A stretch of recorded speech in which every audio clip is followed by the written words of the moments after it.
미나리는 우리 한국 사람들이 참 그냥도 먹기도 하고 살짝 데쳐서 먹기도 하고 많이 먹는 건데, 아마 개념을 미나리의 항암 효과는 어떤가요? 미나리는 우리 한국 사람들이 참 그냥도 먹기도 하고 살짝 데쳐서 먹기도 하고 많이 먹는 건데, 아마 개념을 되게 해독 개념으로 많이 생각하고 있어요. 미나리 그러면 해독 이런 식품이다 이렇게 생각하는데 맞아요. 미나리 속에 들어있는 털페노이드라는 성분이 해독을 강화를 시키죠. 특히 이제 2단계 해독을 하는데 도움이 많이 되고. 근데 종종 우리 미나리가 엉겅퀴라든지 그다음에 민들레라든지 이런 거하고 같이 실리마린이 상당히 많이 들어있는 걸로 알려져 있는데 실제 그렇지는 않고요. 실리마린은 별로 없는 걸로 돼 있어요. 오히려 이제 쿠마린이라는 성분이 해독도 하고 그다음에 염증을 없애는 이런 작용을 하거든요. 그 미나리가 가지고 있는 클로로필, 엽록체 이런 부분들이 P53을 암 환자들이 되게 유전자가 P53 변이가 많이 와 있거든요. 이런 부분들을 정상화하거나 높여줄 수 있는 그런 효능을 가지고 있습니다. 미나리의 항암 효과를 입증하는 논문이 있나요?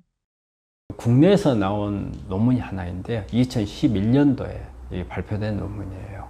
근데 이게 이제 미나리 속에 들어있는 프록토 올리고당 발효액을 가지고 간암 세포가 얼마만큼 증식이 억제되는가 그 효과를 본 논문이거든요. 이게 한국식품과학회지에 발표된 건데요.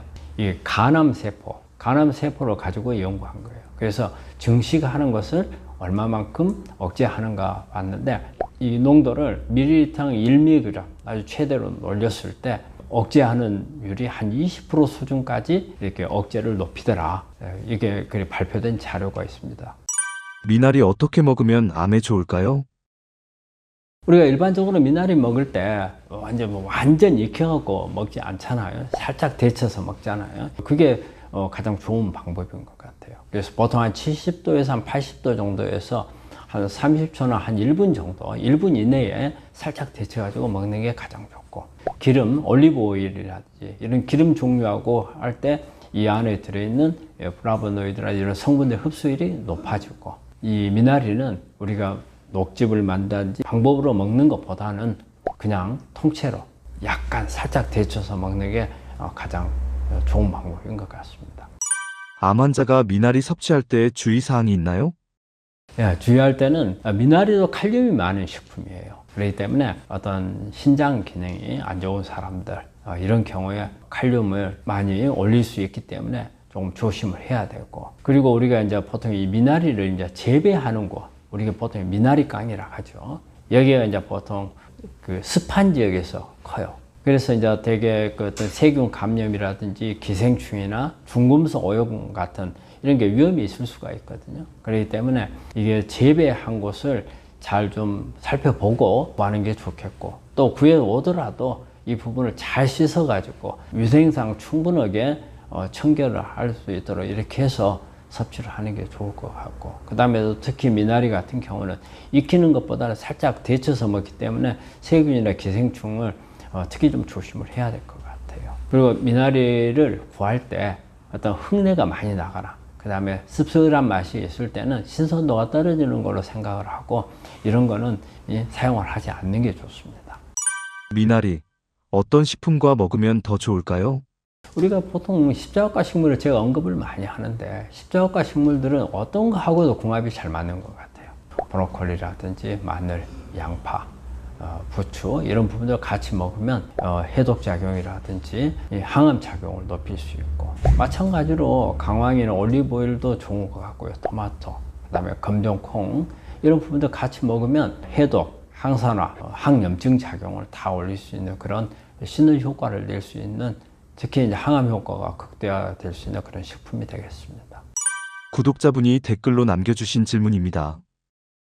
원장님, 잠이 안 올 때는 어떻게 해야 할까요? 너무 어려운 질문을 하셨어요. 어려운 질문이라기보다는 너무 방대해요. 우리 환자분이 어떤 상황인가가, 왜냐하면 평소 때 아무 내가 스트레스도 별로 없고 뭐 그럴 만한 원인이 없는데 잠을 못 잘 수도 있고, 또 이런 스트레스가 있어 가지고 잠을 못 잘 수도 있고, 또 하는 일에 따라서 잠을 못 잘 수도 있고, 그렇기 때문에 여러 가지 원인이 있죠. 그러니까 그런 부분들을 적어주면서 저한테 질문을 하셨어야 되는데 방대하게 좀 질문을 하신 것 같은데, 그래서 이제 수면 장애 문제에 대해서 잠깐 말씀을 드릴게요. 우리가 이제 수면을 잘 못하는 것은 여러 가지죠. 잠을 못 잔 것은 잠을 안 드는, 잘 빨리 못 드는 경우가 있고, 또 너무 빨리 일어나는 경우가 있고, 또 아니면 중간에 자주 깨는 경우가 있고, 잠이 들더라도 계속 꿈속에서 비몽사몽을 헤매는 분들도 있고, 이제 여러 가지 수면 장애 방법이 있어요. 이런 방법들이 전부 다 이런 이제 수면 장애 있는 것을 조절을 하려면 대표적으로 이렇게 보면은 수면 조절을 하는 생활 습관을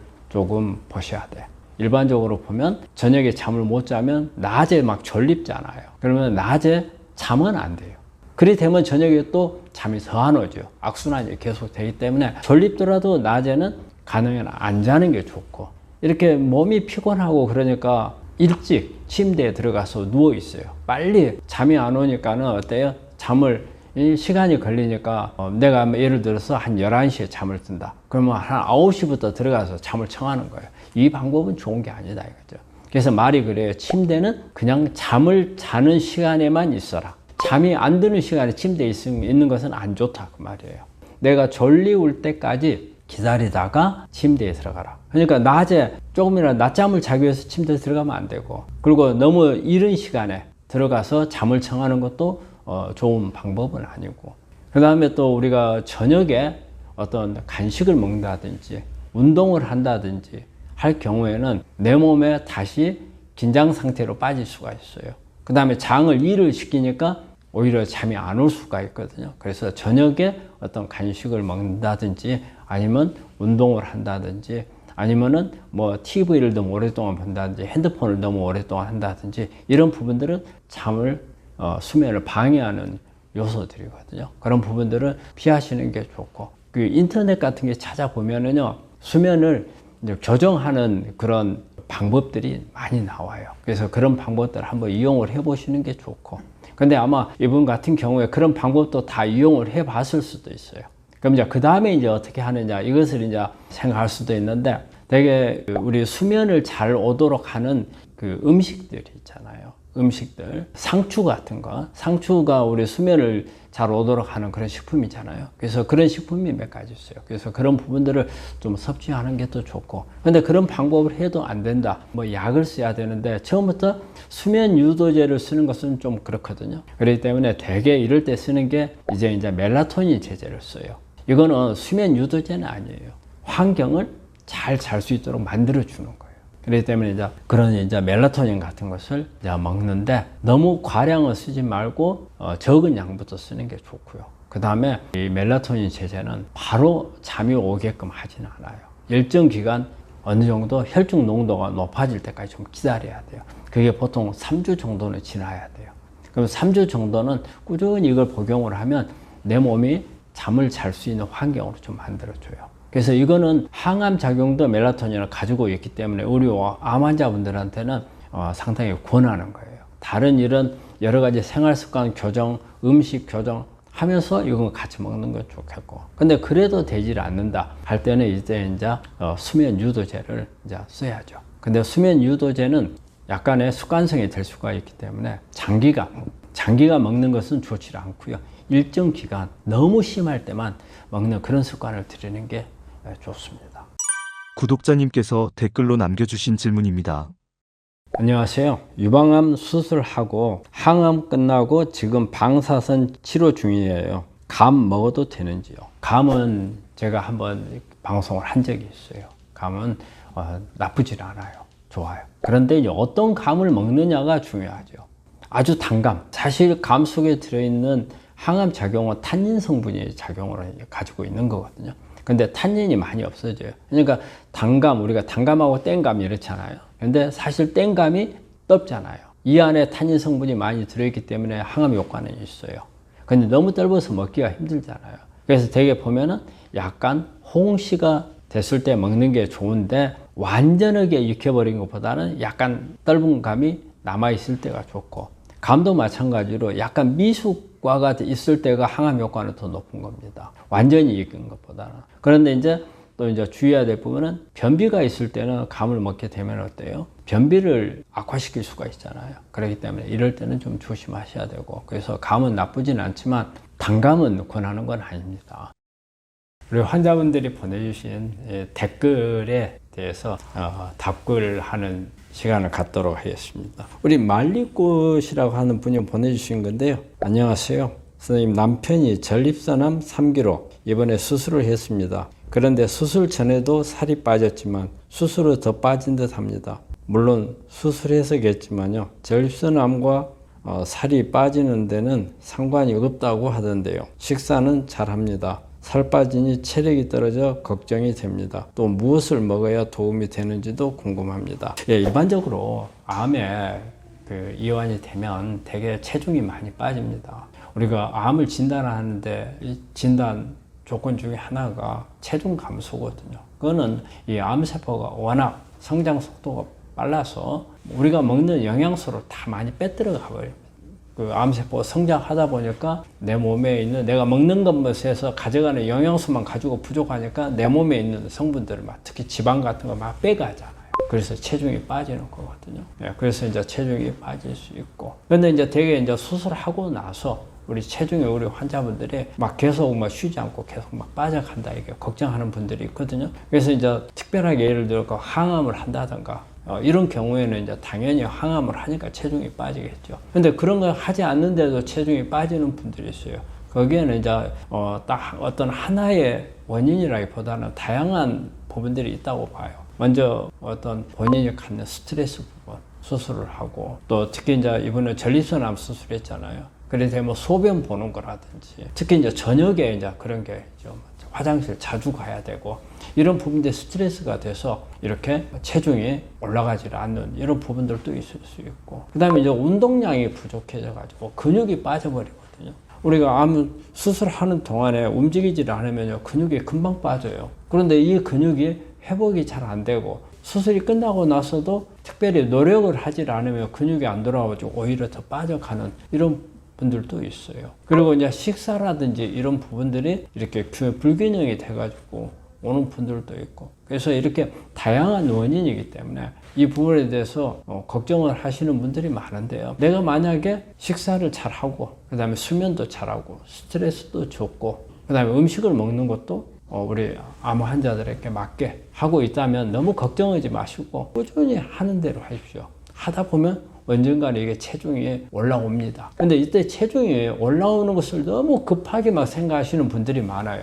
빨리 체중을 올려야 된다. 그건 좋은 방법이 아닙니다. 왜냐하면 그렇게 올리게 되면 결과적으로 뭐예요? 많이 먹는 거죠. 많이 먹게 돼서 한마디로 지방만 늘어나는 거예요, 체중에. 중요한 것은 지방이 늘어나는 것도 도움이 안 돼요. 근육이 늘어나야 됩니다. 근육을 늘리려면 어때요? 운동을 하지 않으면 근육은 안 늘어납니다. 그래서 운동을 많이 하셔야 되고, 또 하나 주의해야 될 건요. 내가 옛날에 가지고 있던 체중으로 돌아가야 되겠다 생각하시면 안 돼요. 그 체중이 다 그런 건 아니지만 많은 분들이 내가 가지고 있던 체중이 원래 내 체격에 맞춰 가지고 맞는 체중보다 오버되어 있는 경우가 많아요. 이런 경우는 참에 그 체중으로 돌아가는 것보다는 내 체격에 맞는 체중이 얼마인가, 그게 목표가 돼야 돼요. 근데 내가 예전에 가지고 있는 체중으로 돌아가야 한다 생각을 하는 분들이 많아요. 그거는 잘못된 생각입니다. 그리고 그렇게 하다 보면은 오히려 암에는 안 좋습니다. 왜? 지방만 몽땅 늘어나거든요. 뱃살만 늘어나요. 그럼 나중에 우리 암 세포가 먹기 좋은 밥들 갖다가 막 주는 거하고 똑같죠. 근육을 길러야 돼요. 그 근육을 길러서 체중이 느는 거냐, 빨리 늘질 않아요. 그리고 웬만큼 운동을 하더라도 근육이 쉽게 안 늘어나요. 그러니까 너무 조급해하지 마세요. 천천히 그 방법을 쓰면서, 그 다음에 내 목표에 대한 체중을 예전에 가지고 있던 체중으로 절대 목표로 삼으면 안 된다는 것을 말씀드립니다. 구독자님이 댓글로 남겨주신 질문입니다. 이미영님께서 보내주신 건데요. 선생님, 혹시 오리고기 암 환자에게 어떤가요? 이 오리고기에 대해서는 말이 많아요. 이 오리고기가 왜 우리 환자분들이 오리고기를 다른 것에 비해서 선호하느냐면 불포화 지방산이 많다. 그게 선호하거든요. 사실 이런 다른 조류나 육류하고 이렇게 비교했을 때 오리에 불포화 지방산이 많은 것은 맞아요. 우리 환자분들이 생각할 때처럼 불포화지방산이 다냐? 그건 아니에요. 우리가 대부분의 육류는 포화지방산이 많죠. 불포화지방산이 얼마 없어요. 근데 오리고기 속에 불포화지방산이 조금 더 많아요. 하지만 포화지방산도 있어요. 되게 보면 한 50% 정도로 봐요. 포화지방산은 50%, 불포화지방산은 50%. 근데 우리 환자분들은 다 불포화지방산인 줄 알아요. 근데 먹는 데 있어서 조심해야 되는 게 하나 있어요. 여러분들이 오리고기, 오리 기름을 좋다 해갖고 먹는단 말이에요. 특히 뭐예요? 오리 구이를 하게 되면 흘러나오는 기름이 있잖아요. 이 기름에다 밥을 볶아서 먹어요. 그거 좋을까요? 안 좋을까요? 저는 그거 절대 권하지 않습니다. 왜? 오히려 이 불포화지방산에 열이 가해지게 되면 이게 트랜스지방으로 바뀝니다. 오리고기 속에 들어있는 것은 그냥 우리가 음식으로 먹어서 이 속에 있는 오메가3가 들어와서 도움이 되는 부분, 이게 좋은 거지. 흘러나오는 기름을, 그것도 열 때문에 한마디로 열이 가해진 트랜스지방이 많은 이걸 가지고 밥을 볶아서 먹는 것은 정말 좋지 않은 방법이에요. 그렇기 때문에 오리고기는 다른 것에 비해서는 조금 더 먹는 것을 권할 수는 있어요. 하지만 많이 먹는 것은 그렇게 권하지 않고, 특히 조리 방법을 따라서 이 안에 있는 오일이 열이 가해지는 것은 피해야 되는 겁니다.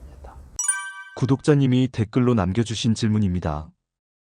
우리 천재이루님께서 보내주신 거네요. 선생님, 간암 말기 환자입니다. 지금은 수술할 수가 없고 항암 1차였습니다. 어떤 음식이 좋을까요? 예, 우리 이제 이분은 간암 말기라고 하셨는데, 지금 이제 말기가 되니까 사기란 뜻이잖아요. 다른데 전이가 돼 있다는 뜻이거든요. 그렇기 때문에 이제 수술은 할 수가 없고, 제가 아마 항암을 하시는 모양인데, 이분은 지금 이제 이 내용만 가지고 환자분한테 참 설명하기가 좀 어려워요. 왜냐하면 지금 어떤 담도가 어떻게 돼 있는 건지, 그 다음에 간 기능이 어떻게 돼 있는 건지, 뭐 이런 부분들이 좀 알아야 되는데, 특히 간암이라고 하는 것은 우리가 간은 여러 가지 해독 기능이라든지, 그 다음에 여기서 많은 영양소들, 알부민이라든지 이런 다양한 부분들을 만드는 기관이기 때문에 중요한데, 특히 이제 간에 암이 있었을 경우에는 이런 부분들이 기능이 다 깨지는 거거든요. 그래서 어느 정도까지 깨지는가에 따라서 식사라든지 이런 게 다르죠.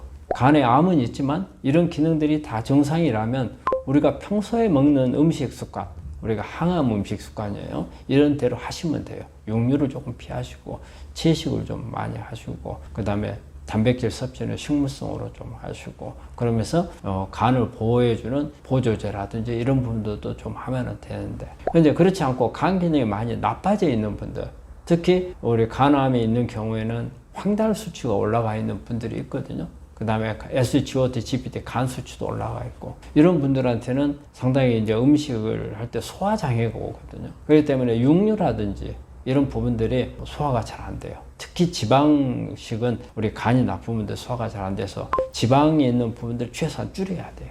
그리고 단백질도 마찬가지로 간에 되게 부담이 가거든요. 간에서 일을 해야 되는데 간이 나빠져 버렸기 때문에 일을 제대로 못 해요.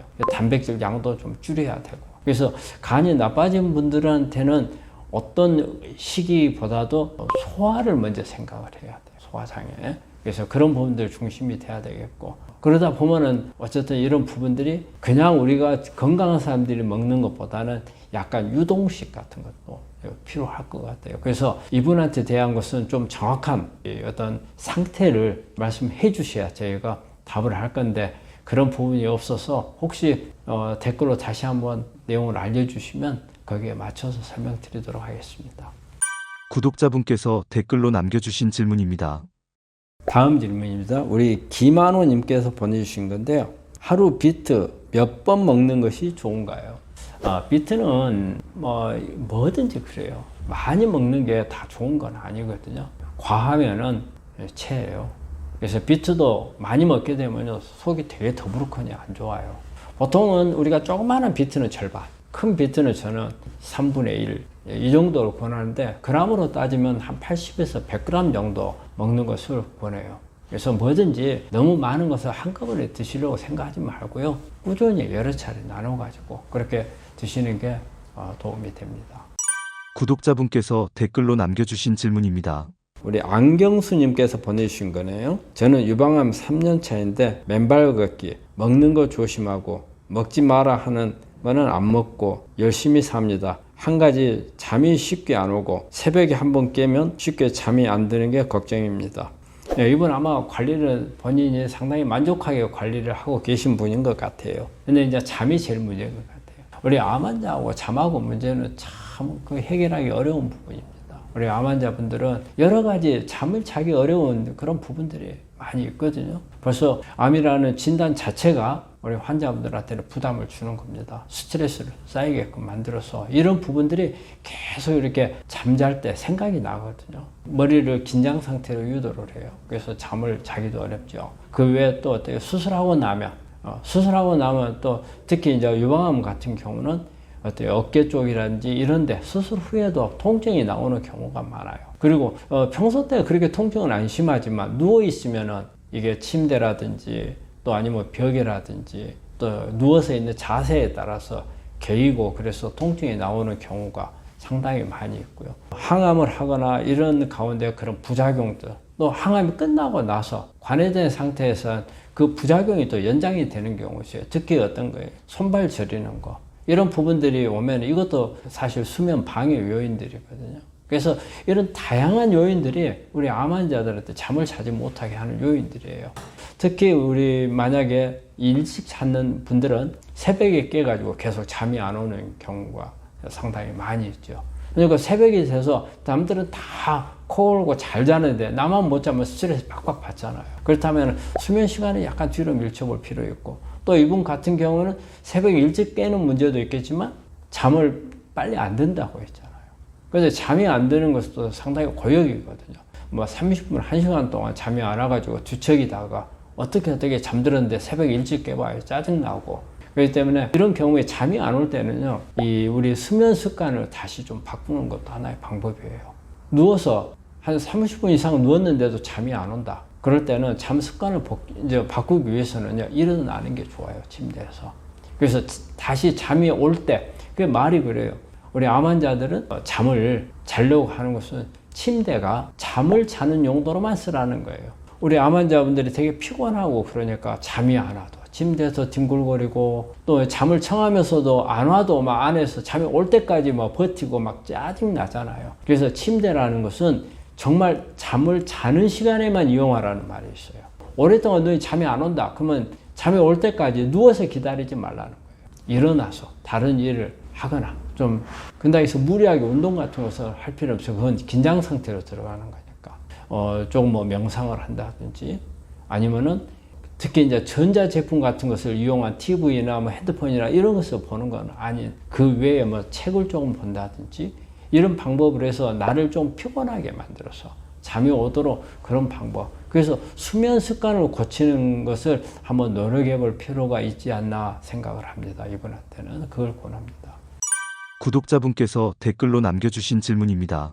네, 다음 질문입니다. 원장님 수고 많으십니다. 몇 가지 여쭤봅니다. 유방암에는 대두콩에서 단백질을 섭취하는데 대두콩에 에스트로겐이 나온다니 먹지 말고 서리태나 완두콩으로 단백질을 대신해야 될까요? 닭가슴살과 섞어 먹다가 동물성은 유방암에 안 좋다 해서 안 먹는데 조금씩 먹어도 될까요? 안 먹는 게 맞을까요? 소중한 정보 긴 시간 감사합니다. 두 가지인 것 같아요. 하나는 콩 문제, 또 하나는 닭가슴살 말씀하셨는데 사실 콩은 우리 유방암에 지금 아마 이분은 호르몬 양성암이신 것 같아요. 그래서 에스트로겐이 이제 암을 이제 키우는 역할을 하죠. 말에 호르몬 양성 유방암은 여성 호르몬을 먹고 크는 암이라고 할 정도거든요. 여기서 되게 이제 식물성 에스트로겐 이야기가 많이 나오죠. 콩 속에 식물성 에스트로겐이 이제 많이 들어있는데 우리가 암을 일으키는 에스트로겐은요 동물성입니다. 동물성. 에스트라디올이라는 건데 이 투가 에스트라디올이 동물성 에스트로겐이거든요. 이게 암을 유발시키는 그런 효과예요. 역으로 식물성 에스트로겐은 아니에요. 분자 구조가 에스트로겐하고 유사해요. 에스트로겐 수용체에 이 식물성 이 에스트로겐도 결합을 할 수가 있어요. 이게 에스트로겐이기 때문에 이것도 마찬가지로 암을 일으킬 수 있다. 이런 게 예전에 논문이 많이 나온 게 있어요. 근데 최근에 나온 논문들에 보면은요, 식물성은 오히려 암을 억제한다고 되어 있어요. 그건 뭐냐면 수용체, 우리 세포가 있으면 암세포가 에스트로겐 수용체를 몽땅 만들어가지고 이 에스트로겐을 많이 받아서 크는 거예요. 그러면 이 수용체에 에스트로겐이 붙기 전에 식물성 에스트로겐이 가서 붙어버리잖아요. 그러면 오히려 동물성 에스트로겐이 붙을 자리가 없어져 버려요. 그래서 신호가 오히려 차단이 돼요. 그래서 오히려 암 치료하는 데 도움이 되는 걸로 돼 있어요. 그래서 콩도 마찬가지고 여러 가지 그 뭐 석류라든지 뭐 치기라든지 이런 데 많이 들어있다고 되잖아요. 그래서 식물성 에스트로겐은 최근에 나오는 자료들을 보면 오히려 예방 효과가 좋다고 돼 있고요. 또 여기서 보면은 서리태하고 또 대두 뭐 이게 나오는데 완두콩 이건 다 같은 것들입니다. 여기 이 안에 있는 것은 똑같은 식물성 여성 호르몬이기 때문에 상관은 없습니다. 그 다음에 이제 그 닭가슴살을 적어 놓으셨는데, 우리 사실 문제는 닭이 어떤 문제가 있냐면요. 사육하는데 문제가 있거든요. 그래서 빨리 키워야 되니까 여러 가지 안에다가 성장 호르몬이라든지, 그 다음에 이게 먹이라든지, 또 하나 이렇게 따닥따닥 붙어서 키우니까 감염될까 봐서 항생제라든지 이런 부분들을 많이 하다 보니까 그렇게 권하고 싶지는 않아요. 근데 이제 우리 환자분들이 일단 닭 중에서 닭가슴살은 괜찮다고 생각을 하시는데, 그건 좀 이걸 생각하셔야 돼요. 닭가슴살하고 나머지 부위하고 어떤 차이가 있느냐. 닭가슴살이 좋다는 하는 건요, 사실은 우리 암 환자분들한테보다는 다이어트 하는 분들한테 좋다는 겁니다. 왜냐하면 닭가슴살 세포 속에는 우리가 가슴살을 날개 쪽이란 말이에요. 우리 비행기도 그렇고 새도 그렇고 가장 에너지를 많이 쓸 때가 지상에서 이륙할 때예요. 그때 에너지를 엄청 많이 써요. 그러니까 그 에너지를 쓰는 곳이 바로 날개 쪽이에요. 그래서 이 날개라는 닭가슴살 속에 있는 세포 속에는요, 미토콘드리아가 일반 세포에 비해서 몇십 배, 몇백 배 더 많아요. 에너지가 워낙 많이 필요하니까. 날개짓에서 날아올라야 하잖아요. 그래서 닭가슴살 속에는 세포에 미토콘드리아가 많다. 그러니까 이걸 먹게 되면 미토콘드리아가 많이 들어와서 에너지 소비를 많이 하게끔 도와준다. 그래서 오히려 살이 빠진다. 그 말이거든요. 그런데 암 환자분들한테 그게 다 100% 적용되는 건 아니에요. 암 환자분들은. 그 개념하고 다르거든요. 오히려 암을 성장을 억제해 줘야 되는, 암을 치료할 수 있는 데 도움이 돼야 되는 거거든요. 그래서 그 닭가슴살이 암 환자한테 무조건 좋은 건 아닌데, 이럴 때는 도움이 될 수 있어요. 환자가 기력이 너무 떨어졌다. 뭔가 기력을 좀 높이고 싶다. 그러면 어때요? 미토콘드리아가 많이 있어야 하잖아요. 에너지를 많이 만들어야.